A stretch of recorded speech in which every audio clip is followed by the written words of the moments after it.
Alright, and we are live. Let me just check if everything is going right.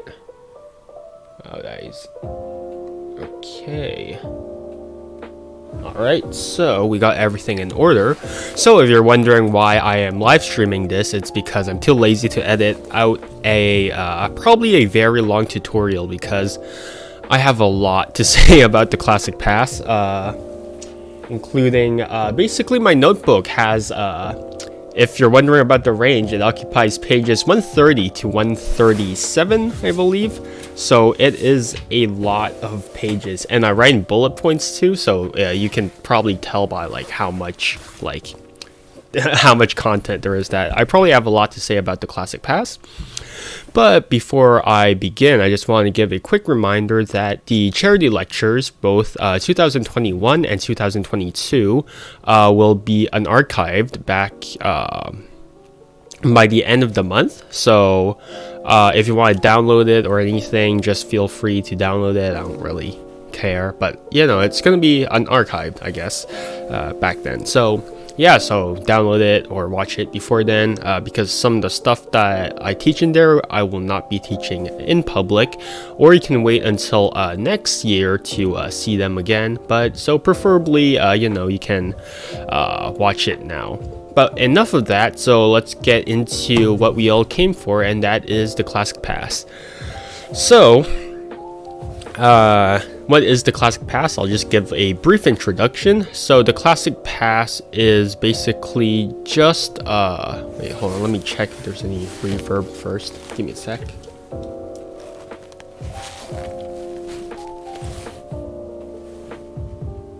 there anything? Okay. It should be fine.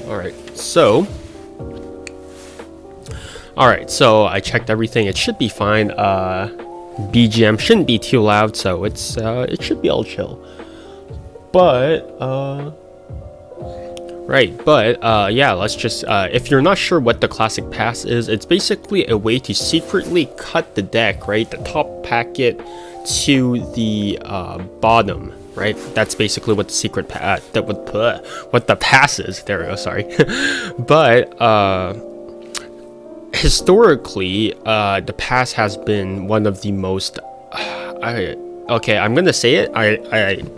Historically, the pass is probably the most influential sleight of hand technique that's ever existed, even more so than the double lift or, you know, top change or whatever, right? If you need proof of that, Professor Hoffman said that the pass was the backbone of conjuring, right? Of card conjuring. Sorry. Give me a sec. It's dry these days. It's winter, so. But Professor Hoffman said that it was the backbone of card conjuring. And I think back then, if you didn't do a good pass, then you wouldn't be like officially a magician. So you would need to pass through this rite of passage of doing a good pass before you were actually a magician. So that was the whole story, right? So yeah, it's an extremely important move. Well, extremely important. So but I'm gonna give all my thoughts later on. But yeah. So let's give some history. So the pass is old, like really old. Like it probably predates its first publication by like a lot. So the very first publication that I'm aware of that has the Classic Pass is in 1786 is Testament de Jérôme Sharp. Before that, I think it was a one-handed pass was published beforehand, but since we're talking about Classic Pass, I'm not going to touch on that. So that's the Classic Pass and its history. Throughout the live stream, I'll also give I'll drop names of crediting and whatnot throughout what has influenced my pass.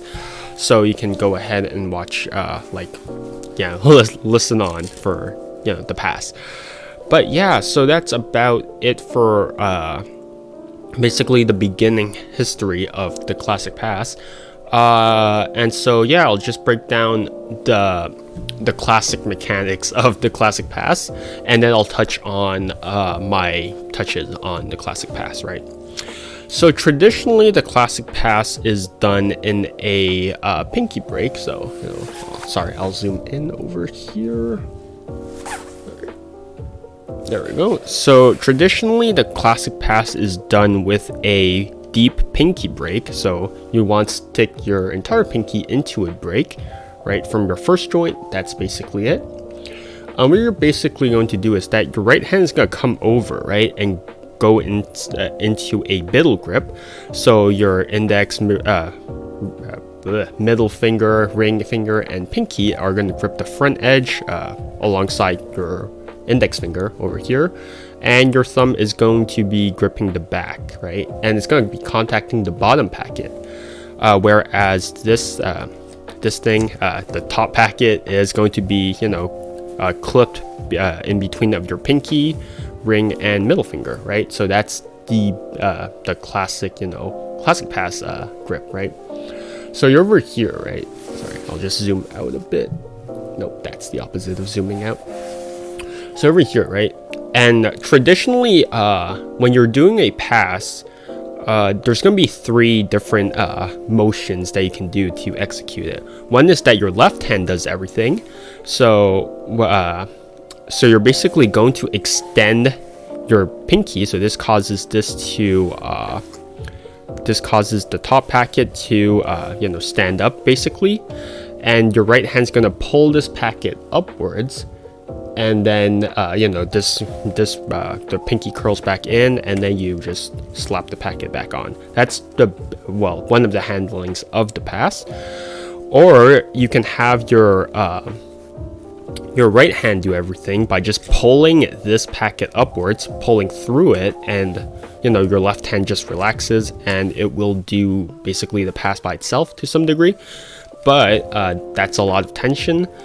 Or the third approach to the pass is basically doing both at the same time, right? So both is extending this packet, so then it goes upwards, and also pulling this packet through at the same time, right? So you're basically doing extending this, right? Extending this through, and you're also pulling this down, right? So that's the 3 approaches to the pass, right? So again, so that's the 3, yes. So that's the 3 approaches, but mechanically, you're basically just extending this top packet to give way to this packet to clear out. So then you could drop this and then drop the former bottom packet on top of this packet. I mean, I'm not going into that much detail because everyone knows it, and it's that's not what we're here for, but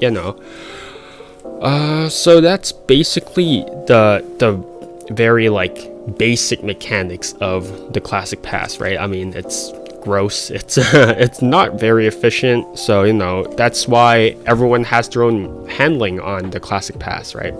And why I'm presenting mine. So that was basically the classic pass in books, and described as classic magic books. So now we're going to touch on basically what my approach to the classic pass is, right? And the very first thing you'll notice about my classic pass is that I actually changed grips. So instead of having my index at the front edge of the deck, I actually have it curled on top. So I think some people will see this as a disadvantage because I have less cover. So traditionally, if you have your index at the front, you'll have more cover throughout the top of the deck, basically. But because I'm curling in my index, I'm sort of exposing more. But I think my next point will cover that. So the reason why I actually moved my index from the front edge of the deck to the top of the deck is basically because what I noticed was that if you're doing a dribble, your middle grip will look like this, right? So what better way to follow that up with basically the exact same grip, right? What I really like about sleight of hand magic is staying consistent throughout every motion, whether I'm doing a sleight of hand move or just fidgeting with cards, right? So I want every movement to be consistent with one another, right? So for the pass, that's what I did, right? So in the case that you're doing a dribble pass, so if you're ever doing a drill pass, I want everything to look the exact same, right? And that is why, you know, I just keep my index finger up top, right?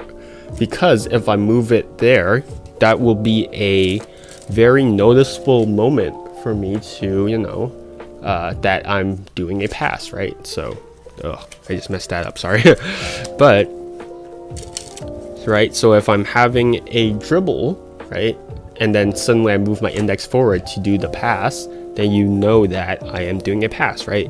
Whereas if I'm keeping the motions consistent, then you'll know that, you know, there's less chances for me to, you know, expose that I'm doing a pass. So that's the first change, right? Rather than having the index at the front edge of the deck, I move it to the top of the deck, right? To have a normal middle grip. That's basically it, right? Now, the second thing I changed about the pass is that rather than have it in this deep pinky break, I actually have it at the back, right? So you'll notice that just the corner is contacting the second knuckle, I guess I want to call it, like over here of my pinky, right? So that's the only part that's contacting my pinky, right? So traditionally it looks like this, but now I shifted it to here, right? So that's the pass. Now, there's not really a reason I did that. I mean, it just feels more comfortable for me to have the pinky on that edge. So yeah, so that's basically it, right? Now, the third change that I did to the pass is, sorry, I might be a bit too close to the mic. So, the third change that I did to the pass is that I actually decided to angle the pass perpendicularly. So the reason why I decided to do that is because in Aaron Fisher's book, The Paper Engine, he actually uses gravity a lot of times to reduce the tension of moves, right? And the biggest giveaway for a pass occurring is basically tension, right? So I want to eliminate tension as much as possible, so I resort to doing gravity, right? So when in the event that you're doing a pass, right, you can just relax this hand. So this basically accomplishes I can't say that, but this basically completes like 90% of the pass to begin with, right? Because using gravity, this just drops. So now you could just curl in this finger as you raise this packet up and then square everything up, right? So that's you know, the use of gravity in the pass, right? So just angling it this way, just angling it perpendicular with the ground, and then just yeah, executing the pass. So over here, so using gravity to execute the pass, right? I know some people have already done this change, well, this minor tweak to the pass, right? I know Daniel Garcia does it, and he published it in Talk About Tricks under the angle pass. Wesley James, I believe, has done that as well. And so yeah, so using gravity as a pass, right? But obviously, yeah, the main influence for me was Aaron Fisher, right? The second thing I decided to do was that I usually do the pass from a spread, and the reason that I do that is because during the spread, right, you can actually elevate the packet that you want to pass to the top of your thumb, right? So I'm pretty sure that a lot of people don't notice this, but when you do the pass, you tend to shift it upwards, right? But if you do it as you're displaying the card, right? So as you're displaying the card and you move it to the base of the thumb as you're doing it. Oh, I just noticed my face was covering it. Damn. Okay, wait, hold up. There we go. I think. Sorry. I'll just What? Where's my... Right, there we go. There we go. So, if you raise the packet as you're displaying it over here, then that reduces the amount of, preparation time needed to do the pass, right? So you can just go straight from there to whatever, right? Sorry, I'm actually shifting my body. So, right. So if you're to do, if you don't elevate the packet in advance, look at what needs to happen, right? I need to raise it and then do the pass, right? Whereas if I do the raising motion and then close the pass and then do it directly, then that's a lot more efficient in terms of movement. Now, so that is the first change, I believe. So just to recap, the first change was changing it into a normal biddle grip. The second change was what was it? Oh yeah, the second change was moving my pinky to the corner over here. The third change was doing it at an angle to use gravity to help. And then my fourth change was, just raising it to the base of the thumb in advance, right? So that should be it. Let me just check my notes real quickly.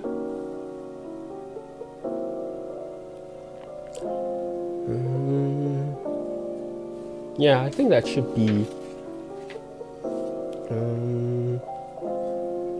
yeah, so that should be it mechanically wise.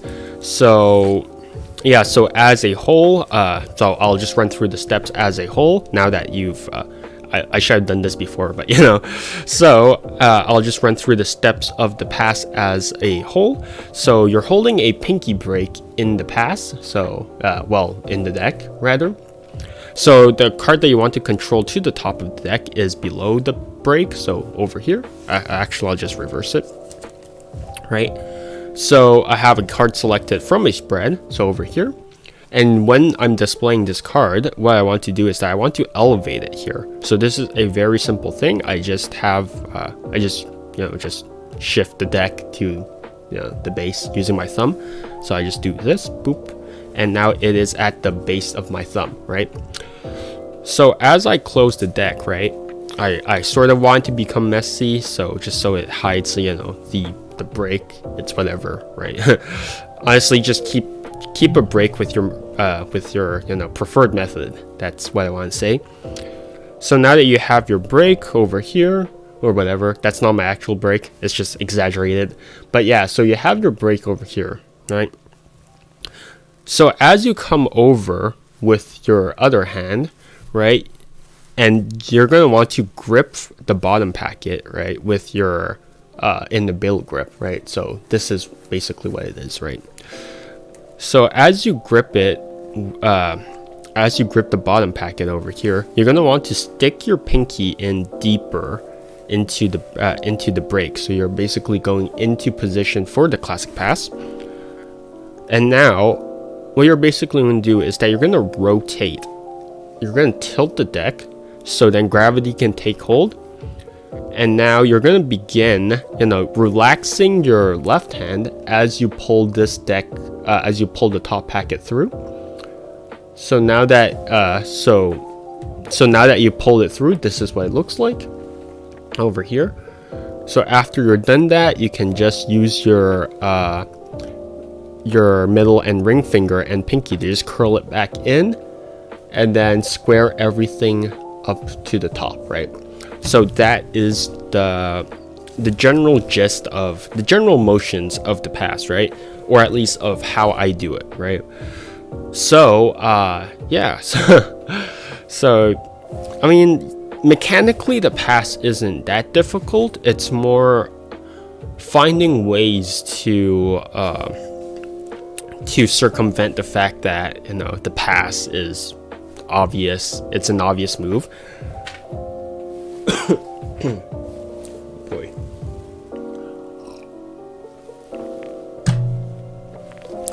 So now I'll just move my hands away from a bit. if my face would display. No. Okay, there we go. Alright, so let's talk about some pros and cons of the Classic Pass. So, well, obviously the pros is that it's actually a pretty efficient way to control a like a card, right? Because you're just cutting straight to it, right? So technically it's a very efficient way to control a card. I'll get into cons later, but yeah, so you're just cutting straight to it, so you know it's efficient, you know, so that's it's an efficient move. What more do you want from it, right? The second advantage of the pass is that it actually maintains the order of the deck, right? So whereas you're doing like a shuffle or something like that, you're basically transposing the top packet with the bottom packet, right? So this maintains the order of deck. So if you're in order like chased or new deck order, it'll basically conserve the order of the deck. So yeah, that's an advantage that most controls don't have, right? Because for most controls you move a card around, so it'll sort of break, you know, a stack, right? And I think that the pass in general is a great learning experience because it teaches us a lot about what sleight of hand should and shouldn't be. So shouldn't be in terms of tension, right? So to execute a fast pass, well, or like a pass for like the social media setting, right? You want a lot of tension because tension will give you that speed, right? But in the real world setting, I'm just going to say that real quick. In a real world setting, like tension shouldn't be like an actual thing, right? Tension will draw attention to you, right? And it will give away the fact that you're doing a move. So tension is not necessarily preferable, right? So, you know, yeah, there's lessons to be learned from the Classic Pass if you just look at it, right? Now, the cons of the move, right? This move isn't necessarily the best move, right? So, alright, so this move isn't necessarily the best move because even though it's efficient at controlling a card, I don't think it's the best way to control a card, right? So the reason why I say it's not the best way to control a card is that you're basically moving, like moving the entire deck just to control a single card, right? Which is good if you have a stack, but in terms of efficiency for a single card, that's not necessarily preferable, right? So because if you're doing like pretend you're doing like a cull, right? You're just you're moving a single card, right? So in terms of like efficiency of movement, that's pretty efficient, right? But for a pass, you have to move the entire deck rather than just the selection to move to control the card, right? So it's technically not that efficient, even though, you know, it's, yeah. Now for the pass basically has it's hard to say about the angles of the pass because the pass doesn't necessarily have the best angles like for any move, right?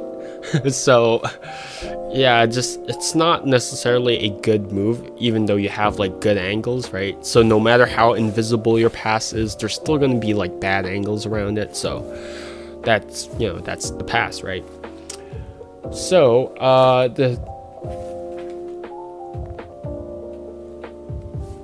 so the third the other con I want to touch on is that there's no context for the pass, right? The context for the pass is that your hands need to come together and do a move, right? That's the context for the pass. Whereas you did something for like the Hofzinser Cull, right?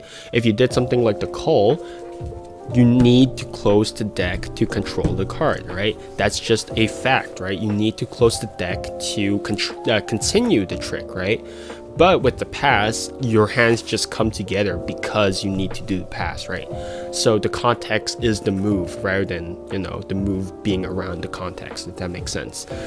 So that's the pros and the cons of the Classic Pass. But yeah, so I'm just gonna brush over some common mistakes for the pass and, you know, yeah. So, usually when you perform the past in real world, right, there's too much tension, right? And that's because people focus too much on speed, right? But that's just the reality of social media magic, right? It's because everyone's focused on, visuals and, having like the perfect past. But that's just not realistic for an actual real life performance, right? Tension will cause people to look at your hands, right? Whether you like it or not. So in terms of tension, for a pass, just don't focus on that, right? So tension, I think most people would want to remove it in an actual setting for the pass, right? So the second mistake is that there's an excessive amount of motion when people try to cover the pass, right? So I'm just gonna give an example real quick. So the angles of the pass are pretty bad. So how people tend to cover the move is that they start off high and then they drop down to cover the pass, right? That's just how it is. But in a real life setting, that's just really stupid, right? Because why would anyone do this to cover, to handle the deck, right? So in a real life setting, I think that you would want to have built-in justification, like you're moving from side to side or like from a selection and then you're doing the pass, right? So in terms of of motion, I think that would be it, and not just doing this to cover the pass, right? So having context as to why you're moving that rather than just covering the move with it, right? So one of my biggest pet peeves with people performing the pass is actually people doing the pass right after a card is selected, right? So you can actually delay the pass, right? You don't need to do the pass right away. So when people do the pass, they have a card selected and then they do the pass, right? Which kind of bothers me because you just had the card selected, right? So all the heat will be on the deck, right? So why would you do a move that's known to flash all around immediately after, right? And it just makes no sense, right? So personally for me, I would delay the pass, right? I would delay the pass in a way that, I would just have the card selected and just talk a bit, and then I'll execute the pass, right? The fourth thing is that people rely purely on speed for cover, right?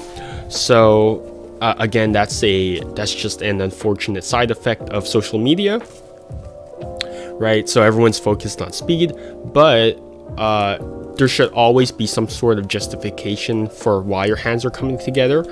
And in my case, it's just, I'm just fidgeting around with cards, right? Or I'm putting the deck onto the table, right? Or I'm squaring up the deck, right?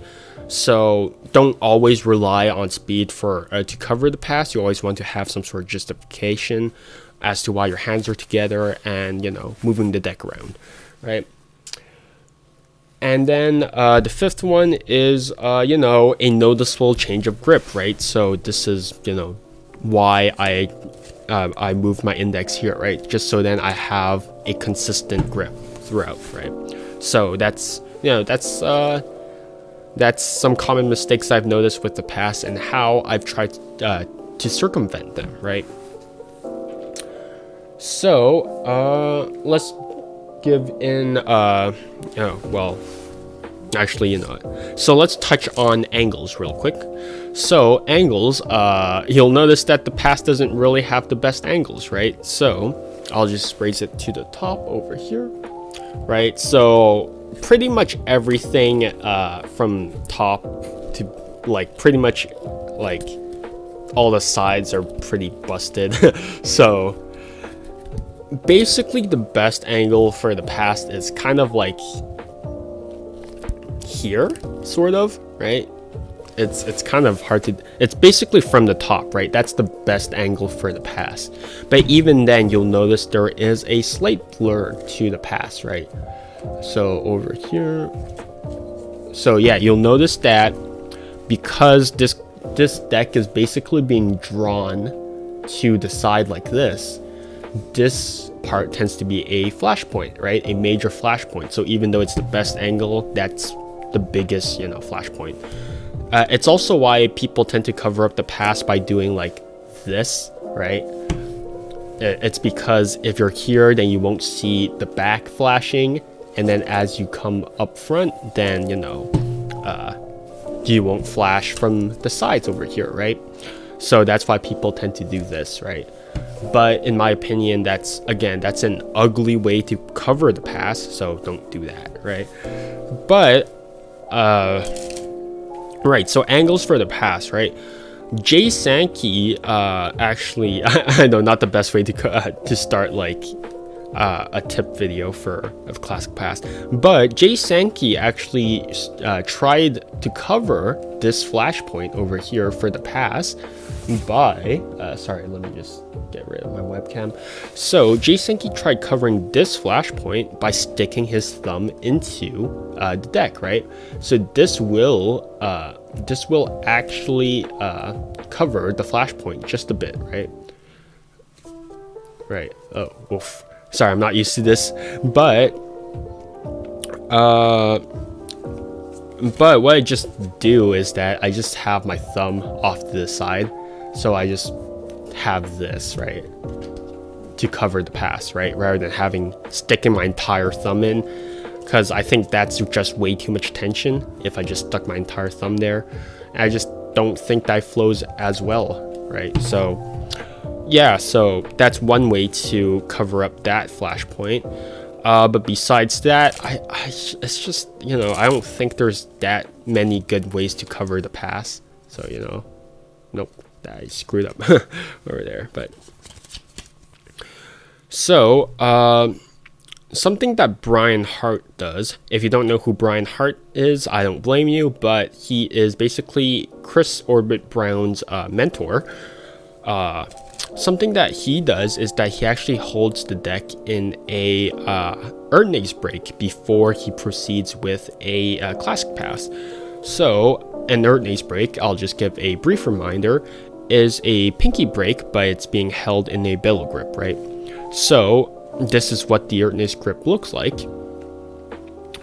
So it's basically a thumb break, but not. It basically has all the advantages of a thumb break, but without the bad angles, right? So you'll see from this edge, it doesn't flash, right? It's only from the back and from the right edge that it flashes, right? Whereas with a thumb break, it'll flash from all three. And you don't have to worry about it flashing from the front because your pinky and fingers will cover it, right? The Erdnase break is basically having this V in the deck and having your pinky just holding the break, right? That's basically it, right? And the way that you get into it is just having your pinky, your ring finger just raises the top packet up, and then you grip the deck in a bill grip. And that's the way you get into an Erdnase break, right? So Brian Hart's advice for the pass was basically to just do the pass from an Erdnase break, right? So you have your deck in your right hand, your left hand comes over, does the pass, puts the deck down, and you're done, right? So again, this circles back to the theory of delaying the pass, right?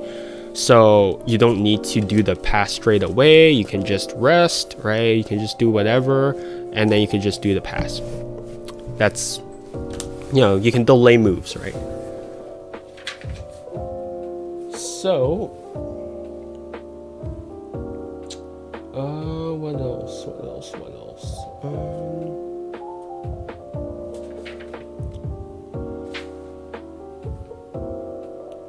What else do I have? Right, practicing with the practicing the classic pass, right? I think that's the part that people sort of have the most problems with, because they'll be like, oh no, I'm not good enough because, you know, I'm always flashing in the mirror. But that's the point, right? You can't really have a perfect classic pass, right? It's just not realistic. The classic pass will flash no matter what you do.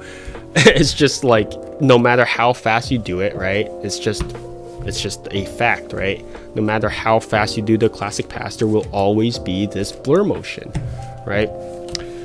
But so I think the biggest tip I can give you when you're practicing the classic pass is that it's okay for it to be flawed. There's no way that, you know, it's not flawed, because at the core it's a flawed move, right? If you really want like an invisible control, you can just do like a cull, right? That's, you know, that's a far more efficient way to control a card, in my opinion. But yeah, the second thing that the second practice tip that I can give you is that in terms of eliminating tension, practice in front of a mirror, but don't look at your hands, right? So if you find that you can tell exactly when you're doing a pass when you're looking into a mirror, that's because there's too much tension, right? Realistically, if you're doing a move and there's too much tension, it actually shows throughout your entire body, right? So try and go slower and just reduce tension and see, you know, different speeds, and, you know, just see like how much like tension is in your moves, and, you know, that's that, right? And, you know, a third tip is don't fidget around with the move, right? Fidgeting around with the move will give you bad habits, right?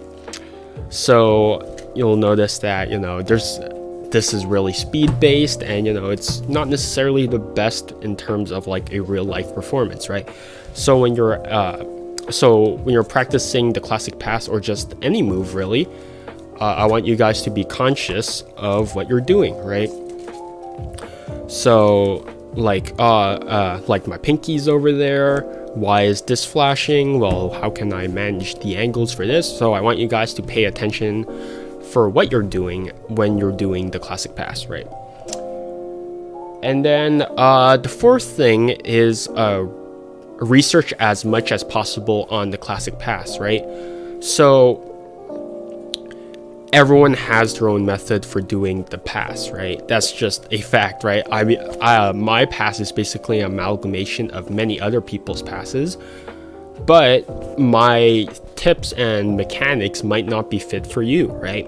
So when you're doing the pass, I want you guys to, you know, research as much as possible, and just, you know, try and find tips and tricks from everyone to create your own pass, right? Because no one does the pass the same, right? Everyone has their own tweaks and all that. So yeah, so that's basically the fourth tip, right? Just try and research as much as possible on the past, and just finding what works out for you, right? That's why I'm putting this out there. It's because, you know, another resource with more point of views on the past, and, you know, that I hope this helps you, right? Now, just another tip for you guys when you're doing the pass is, in the real world, don't focus on speed because of tension, right? Realistically, if you're just doing a pass but you're doing it slowly, that actually reduces a lot of tension in your move, right? Because you're not trying to force anything, right? You're just slowly doing it, and that's that, right? So that's pretty much, I think, the last lesson, right? No, that's pretty much the last tip for the classic pass. But obviously, even though I bash on the pass a lot, I still think it's a worthwhile move learning, right? Because, you know, well, first off, historically, it's a really important move. And second of all, I think that there's a lot of things that you can learn from the pass, right? So the first thing is that tension and sleight of hand is the enemy. So the more that you try and force a move, the more it looks bad. So, you know, don't try and force your moves. The second thing is that refining sleights has its limits, right? no matter how much I try to refine my classic pass, there will always be flashpoints, right? And that's fine, right? So I think that learning a pass eventually causes you to mature and, you know, just accept the fact that not every sleight of hand move can be perfect, right? And that, you know, social media has created this very negative, toxic image of this move has to be perfect, but realistically, no move is perfect. The third thing is, you know, tempo and flow in a trick or routine, right? So this is more like context based, but you can delay everything. You can slow down everything, right? You don't need to do a sleight immediately after, you know, so and so, right? You can delay your pass and just do whatever, and then you can just do, you know, just relax, right? You're the performer. You can dictate the flow of the move, right? You don't have to rush anything. So yeah. And then fourth lesson is that speed isn't necessarily better. So obviously, I said this throughout the video, but the more speed that you want to have, the more tension that you'll have in your hands. And as we've come to know, tension isn't necessarily the best thing when it comes to sleight of hand, right? So speed doesn't equal better, right? So, you know, try slow down, right? Yeah. Now, fifth thing is the context of sleights. So the context of the classic pass is I'm doing a move, right? That's just how it is, right? My hands are together because I need to do a move, right? That's the context of the move, right? Which is why there needs to be a covering action, right? So my covering action in most cases is just putting the deck down, and that's the move, right? Or it's squaring up the deck, right? So it's just squaring up the deck, and that's my context for both hands coming together, right? So try and give context to the pass or just any move in general, right? Now, the last lesson that I want people to learn from the pass is that efficiency and basically finding alternatives, right? The pass is not a perfect method, right? I think that goes for everything, right?